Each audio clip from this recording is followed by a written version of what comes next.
بدن فاضل، ماجد عبد الستار، سلمان داوود نجرس، وليد صالح محمد.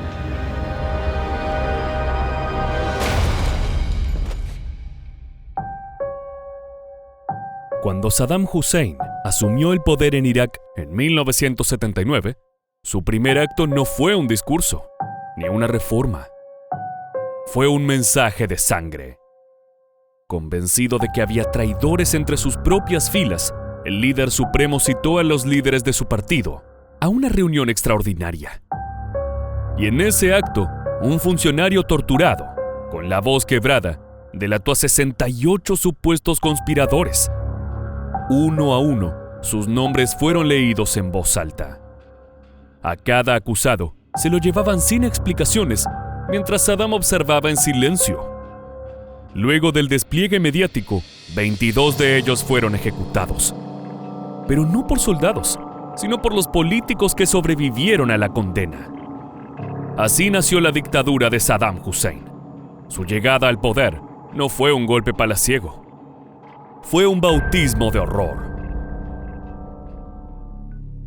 En julio de 1979, el poder en Irak cambió de manos. Ahmad Hassan al-Bakr, presidente del país desde hacía más de una década, presentó su renuncia por motivos de salud. Sin embargo, esta no fue una decisión. Fue una orden disfrazada. La mano que escribió su final era la misma que venía manejando el poder desde las sombras: Saddam Hussein. El Partido del Renacimiento Árabe Socialista, mejor conocido como Partido Baas, había gobernado Irak desde el golpe de Estado de 1968. Su ideología combinaba nacionalismo árabe, socialismo autoritario y un culto profundo al liderazgo fuerte. Durante años, Saddam había sido el operador silencioso del régimen. Controlaba la inteligencia y la seguridad. Era el hombre más temido, pero oficialmente no era el número uno. Pero cuando el viejo presidente renunció, la bestia del Baas emergió. Al llegar a la presidencia, Saddam Hussein pasó a concentrar más poder que ningún otro líder árabe en ese momento. Nadie protestó, excepto una persona: Muji Abdul Hussein Mashhadi, el secretario del expresidente. Mashhadi era uno de los pocos que se había animado a poner en duda el cambio de mando. Pero Saddam pronto dejaría en claro que en su nuevo Irak no había lugar para los incrédulos. El 22 de julio de 1979, apenas 6 días después de asumir, Saddam convocó a los altos cuadros del Partido Baas a una reunión extraordinaria en el Salón Al-Quld, en el corazón de Bagdad. من أعضاء من القيادة وآخرين ما كانوا أعضاء قيادة انضموا لهم بعد ما أصبحوا أعضاء قيادة، وكيف بوشر بالاتصال بالكادر الحزبي، وما هي الأساليب لاستدراج الكادر الحزبي، والمبالغ التي استلمت من النظام السوري الخائن العميل نأكدها مرة أخرى مثل ما كنا نأكدها في السابق، والرسائل المتبادلة والخطط المشتركة بما في ذلك التدخل عسكريا من جانب سوريا عن طريق الإسقاط المظلي بملابس عراقية. Fue recién entonces cuando los funcionarios comprendieron que lo que venía no era una reunión común y corriente. Era un juicio encubierto, o peor, un atroz espectáculo de poder. Pocos minutos después, en el centro de la escena, apareció un hombre conocido por todos. Era ni más ni menos que Muji Abdul Hussein Mashhadi. Mashhadi estaba pálido, descompuesto y apenas podía sostenerse en pie. Lo habían arrancado de una celda. Había pasado semanas siendo golpeado, humillado y torturado. Saddam no solo lo había quebrado, había tomado a su familia como rehén. Frente a decenas de camaradas del partido, Mashhadi confesó una supuesta conspiración para derrocar al nuevo presidente. Una presunta operación con apoyo del gobierno de Siria. Luego, el propio Saddam empezó a leer una lista de 68 nombres.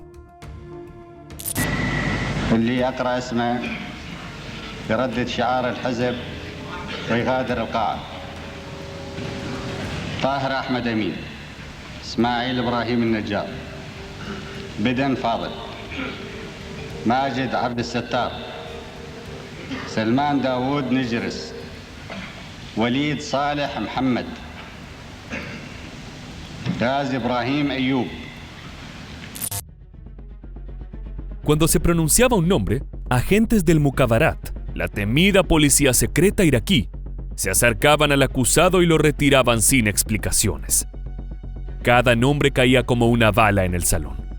Algunos se desmayaban, otros lloraban, y unos pocos, en un intento desesperado por salvarse, comenzaron a gritar lealtad a Saddam, prometiendo su devoción absoluta frente a las cámaras. Saddam, sentado en la butaca central del salón, observaba en silencio mientras fumaba un habano. Su puesta en escena había salido a la perfección. Ese día, nadie murió, pero algo se rompió para siempre. En el nuevo Irak, cualquiera podía ser considerado enemigo. Pero la purga no terminó en el salón Al-Qud. Ese fue simplemente el inicio de una de las dictaduras más sangrientas del siglo XX. En los días siguientes, Saddam ordenó extender la limpieza. Lo que había iniciado como un acto teatral se transformó en una maquinaria sistemática de eliminación de opositores. Funcionarios, oficiales del ejército e intelectuales. La lista negra del régimen incluyó personalidades de todos los estamentos. Algunos fueron fusilados en secreto. Otros desaparecieron.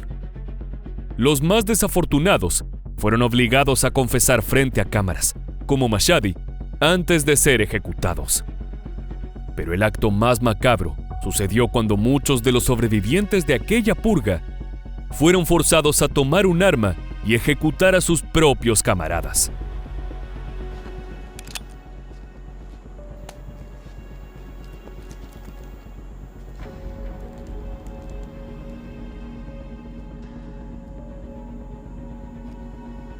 Fire.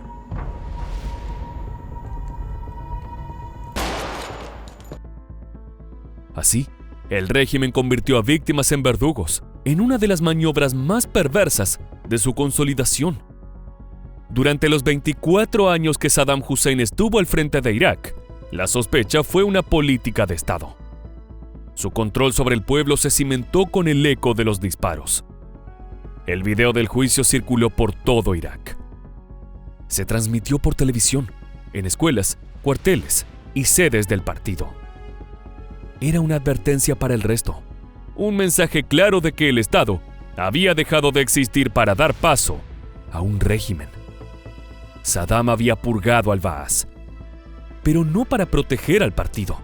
Lo hizo para fundarlo de nuevo, a su imagen y semejanza.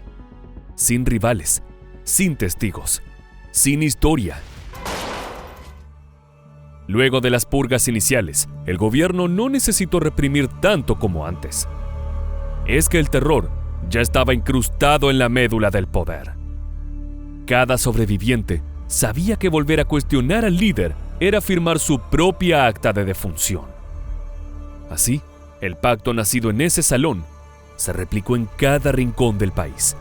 El silencio que siguió fue más aterrador que cualquier puñal. La purga no solo consolidó el terror dentro de Irak, también fue la plataforma para que Saddam se proyectara hacia el exterior como un caudillo de Medio Oriente. Saddam se convirtió en el líder indiscutible de Irak. No por su discurso, ni por su popularidad, sino por haber demostrado que estaba dispuesto a todo. In just a couple of hours, Saddam Hussein eliminates any traces of political opposition. He has achieved total power. Él mismo se concedía títulos militares como mariscal de campo, aunque jamás había servido en el ejército. Se hacía llamar el ungido, el líder glorioso, el presidente del Consejo Revolucionario. Para muchos, era simplemente el hombre que los había salvado de él mismo. El Irak que surgió después del 22 de julio ya no era una nación gobernada, era una nación sometida. Y el mensaje grabado en video no dejó dudas. En el reino de Saddam, la lealtad no se juraba, se ejecutaba. La purga pública de Saddam Hussein no fue un simple ajuste político. Fue un grito de poder brutal. Un mensaje en vivo que redefinió la obediencia a sangre y fuego. Ese día, solo 46 hombres sobrevivieron y entendieron que su vida dependía de sellar un pacto de sangre con el verdugo. Desde entonces, el terror dejó de ser una estrategia para convertirse en la marca del poder absoluto. El mensaje fue claro. El traidor podía ser cualquiera, incluso el amigo más cercano. Así nació una dictadura que no se sostuvo con votos, sino con miedo, silencio y persecución implacable. Así hemos llegado al final de otro video de Mundo Bélico. Puedes dejar tu like y activar la suscripción para enterarte de nuevas entregas como esta. Hasta la próxima.